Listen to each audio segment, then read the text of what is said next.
everyone. Thank you so much for choosing to work with the National Maternal and Child Health Workforce Development Center.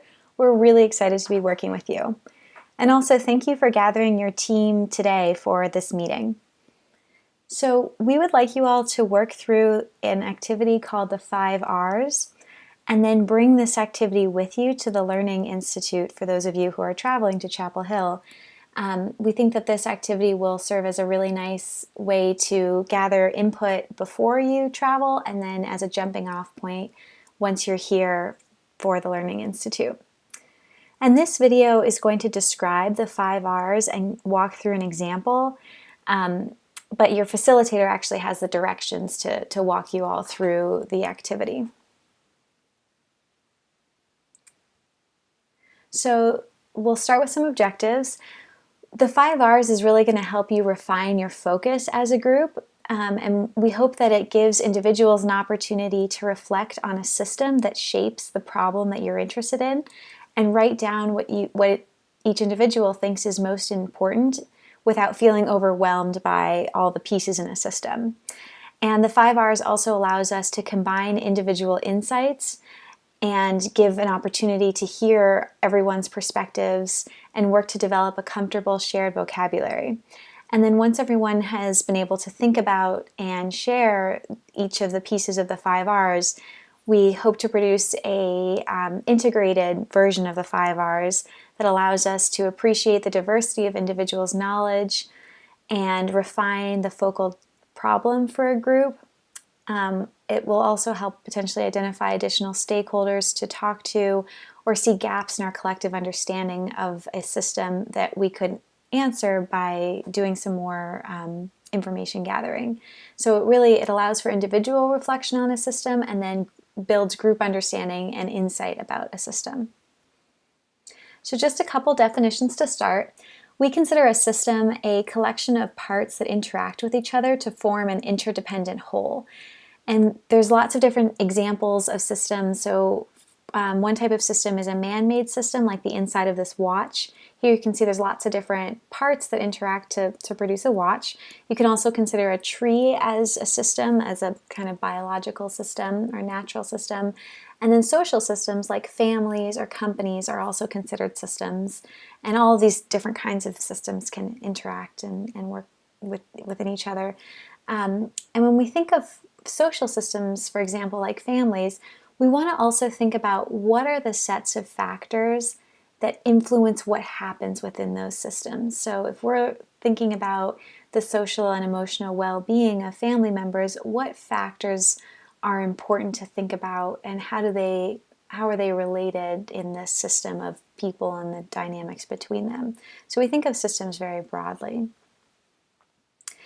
And systems thinking is an approach to kind of understand systems. So we know that systems can be really complex and that can be overwhelming, but we really do need to take complexity into account when we're dealing with big systems, because if not, we might not understand why our interventions aren't working, and we need to be able to account for complexity when we're figuring out what programs are the best to be putting into place.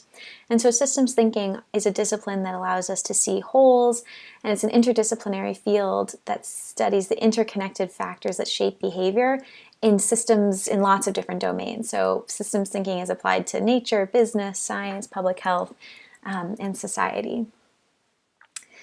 So the 5Rs framework comes from the USDA's experience trying to reduce global poverty and promote resilient societies around the world. So no small task. In this report that you can see the picture of here, the authors say that systems thinking is really important to tackle these hard problems. And one very simple tool is the 5Rs framework. While it's simple, it's also very powerful because it gets groups thinking about the systems shaping their problems. The 5Rs are results or outcomes that we might like to see and or use to measure progress. The set of stakeholders or actors who have a role in the system, that's the second R. The third R is the resources available within the system to support improvement. and the most critical relationship between people, resources, or contextual factors. And finally, the rules, which can be formal or informal, that shape these roles, resources, and relationships. So now I'll walk through a quick example where we apply the 5Rs. So here we're going to apply the 5Rs to get a better understanding of the system that affects how well transition age youth ages 16 to 26 years old with mental or behavioral health challenges are supported within a state. And this is connected to one of the national performance measures. So some example results. Here we're trying to think about what are the big picture results that we would like to see if the system that's shaping our challenge is strengthened. So we would like to see health literacy and the ability to interact with healthcare providers independently. We'd like to see high school graduation, supportive peer groups developing, positive relationships with families, ability to live independently, and self-advocacy. So these are the kinds of things we want to see if we have a system, a strong system in place that supports the transition of youth with mental or behavioral health challenges into adulthood. So what are some of the resources or inputs available to help strengthen the system? There are community supports like the Department of Social Services, maybe public transportation, family support, so there can be family and partner supports, healthcare, what kinds of healthcare expertise is available, different kind of youth social support organizations. Those are all resources that can strengthen the system. And then we'd like to think about the roles. So who are the people or groups involved in the local system that's shaping the challenge? So that could be specialists like mental health providers, social workers, care coordinators. It can be advocacy groups, spiritual support groups, educational support, so maybe teachers, and financial support that can be available from multiple sources. And then what are the most important relationships between the people or groups or contextual factors within a system? And here we're looking for the relationships between two entities and how they're related. So for example, if we can think about school staff, and we're hoping that they are facilitating social and emotional learning among students. So you can think about the school staff and the students as the two entities, and the way they're related is that the school staff is facilitating this kind of learning among students.